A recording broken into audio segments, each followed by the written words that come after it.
حضرت امام زرقانی نے یہاں ایک بڑا خوبصورت واقعہ لکھا ہے کہ ایک دن حضور سیر کرتے کرتے مدنی زندگی میں باہر تشریف لے گئے. وہاں ایک قافلے نے پڑاؤ کیا ہوا تھا اور ان کے اونٹ چل رہے تھے. ایک سرخ رنگ کا اونٹ حضور کو پسند آ گیا.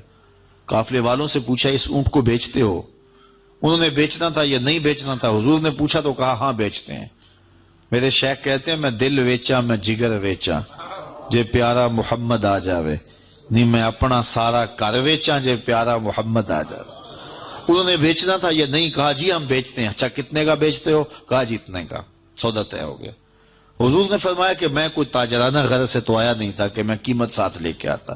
میں تو سیر کرتا ادھر آ نکلا اور تمہارا اونٹ مجھے پسند آ گیا اور میں نے اس کا سودا کر لیا.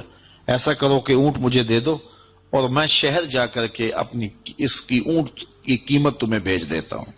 انہوں نے کہا میں منظور ہے. حضور نے اونٹ پکڑا اور چل دیے. اور جب حضور جا رہے تھے تو وہ حضور کو دیکھتے رہے اور جب آقا کریم نظروں سے اوجھل ہو گئے تو وہ دلوں پہ ہاتھ رکھ کے کھڑے ہو گئے. تھوڑی دیر کے بعد سکتے سے جب باہر آئے تو ایک دوسرے سے پوچھنے لگے یار یہ شخص جو اونٹ ادھار لے گیا اس کا پتہ پوچھا تھا کسی نے؟ جب کسی کو نقد سودا دیا جائے تو اس کا عطا پتہ پوچھنے کی ضرورت نہیں ہوتی, اور جب کسی کو ادھار دیں تو یا آپ اسے جانتے ہو یا درمیان میں کوئی ضامن ہو یا کوئی چیز گروی رکھی جائے. اور کہا ایک شخص آیا, تم نے اس کو اونٹ دے دیا, اس کا پتہ بھی نہیں پوچھا, اس نے کوئی درمیان میں ضامن میں نہیں دیا, تم نے کوئی شے بھی گروی نہیں رکھی اس کی, تو یار تم سب کی عقل پہ پردہ آ گیا, اس کا پتہ تو پوچھ لیتے, قیمتی اونٹ لے گیا. ایک بولا یار جب وہ باتیں کرتا تھا منہ سے پھول جھڑتے تھے. اذا تکلم رؤیا کالنور یخرج من بین ثنایاہ. کہا میں تو اس منظر کو دیکھتا رہ گیا. دوسرا کہنے لگا یار جب وہ جو ہے وہ مسکراتا تھا سامنے والے پہاڑوں پہ عکس پڑتا تھا. اذا ضحک یتلالع فی الجدر. تیسرا بولا یار میں تو اس کی آنکھیں ہی دیکھتا رہ گیا. کیا خوب سجن دیاں اکھیاں نے, کیا خوب سجن دیاں اکھیاں نے جویں پر کے سرائیاں رکھیاں نے. تو اجے میرا یار نہیں ڈٹھا جنوں ویکھ کے چن شرماوے. ادھی راتی دن چڑھ جاوے جیو رخ تو نقاب اٹھاوے. تے جیو نکلے سیر کرن نو سارا گلشن سیس نواوے. اتے دھرتی لف لف جاوے جے ہاتھ پھلاں وچ رکھدا ہاتھ پھلاں تو ود جاوے. نین نشیلے مست رسیلے وچ سونا کجل سہاوے. اکھ اگڑے تے انج پیا جاپے جویں میں خانہ کھل جاوے. توبہ توبہ حسن سجن دا چال نہ چلی جاوے.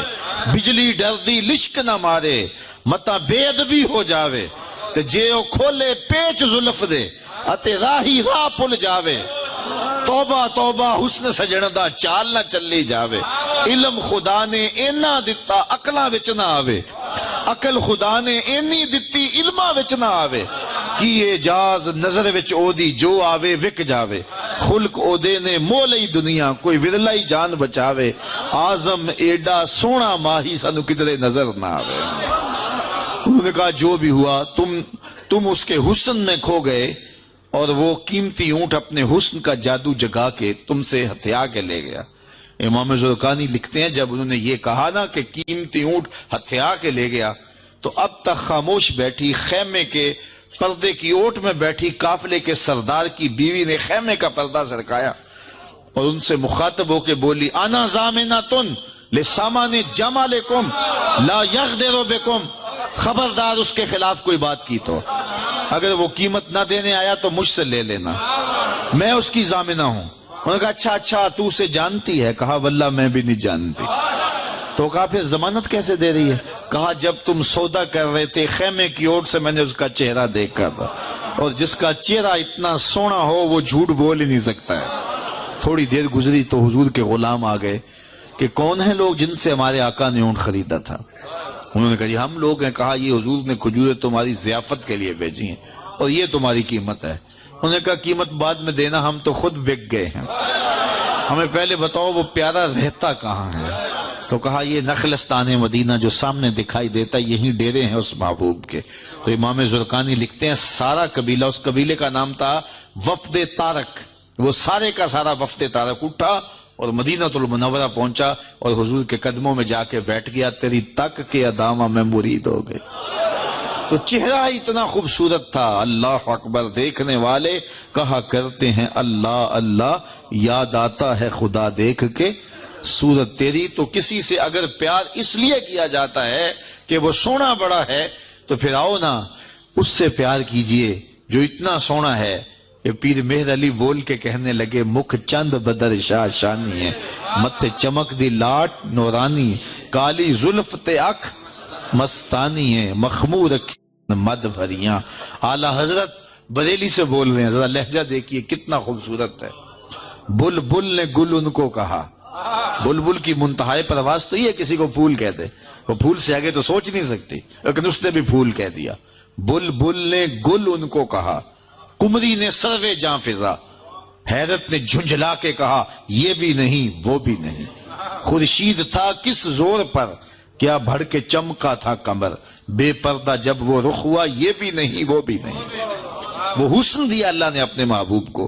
تو کسی سے اگر اس لیے پیار کیا جائے کہ وہ سونا بڑا ہے، تو مجھے بتاؤ کہ حضور جیسا سونا زمانے میں کوئی ہو سکتا ہے؟ اللہ اکبر، سارے حسن حضور کے قدموں سے پھوٹتے ہیں۔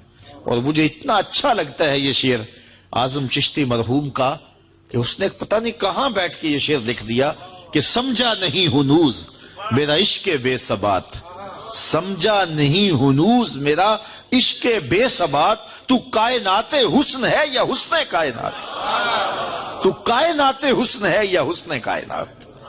تو اگر کسی سے اس لیے پیار کیا جاتا ہے کہ وہ خوبصورت بہت ہے، تو پھر بتاؤ حضور کے حسن، یاد حضور کے چہرے کا جمال اور رنگ اور شان تو پھر حضور کا چہرہ ہے نا۔ حضرت میمونہ بنت کردم رضی اللہ تعالیٰ عنہ فرماتی ہیں کہ مجھے حضور کی زیارت کا شوق ہوا تو میں اپنے والد گرامی کے ساتھ حضور کی زیارت کے لیے حجۃ الوداع کے موقع پہ میں حج کے لیے گئی، اور حضور سواری پہ بیٹھے تھے اور میں اپنے والد گرامی کے ساتھ حضور کی قربت حاصل کرنے کے لیے اور حضور کی زیارت کے لیے پہنچی۔ حضور کے چمکتے چہرے پر نظر جم نہ سکتی تھی، اور میرے میں ہمت نہ ہوئی کہ میں حضور کے چہرے کو دیکھ سکوں۔ تو حضور سواری پہ بیٹھے تھے تو میں حضور کے پاؤں کو دیکھنے لگی۔ فرماتی ہیں کہ حضور کے انگوٹھے کے ساتھ والی جو انگلی تھی، اس کا قد باقی انگلیوں کی مناسبت سے لمبا تھا۔ فرماتی ہیں ما نسیتو فی ما نسیتو طولا اصباحو، کہتی ہیں کہ آج تک اتنا عرصہ گزر گیا ہے، حضور کی مبارک انگوٹھے کے ساتھ والی انگلی کا حسن ہی میری نگاہوں سے زائل نہیں ہوتا۔ یار جس کی انگلی اور جس کے پاؤں کا حسن اتنا ہے، اس کے چہرے کی جمال کی کیفیت کیا ہوگی؟ وہ کسی شاعر نے کہا تھا نا کہ قدموں پہ جبیں کو رہنے دو، چہرے کا تصور مشکل ہے۔ قدموں پہ جبیں کو رہنے دو، چہرے کا تصور مشکل ہے، جب چاند سے روشن ایڑی ہے رخسار کا عالم کیا ہوگا؟ جب چاند سے روشن ایڑی ہے رخسار کا عالم کیا ہوگا؟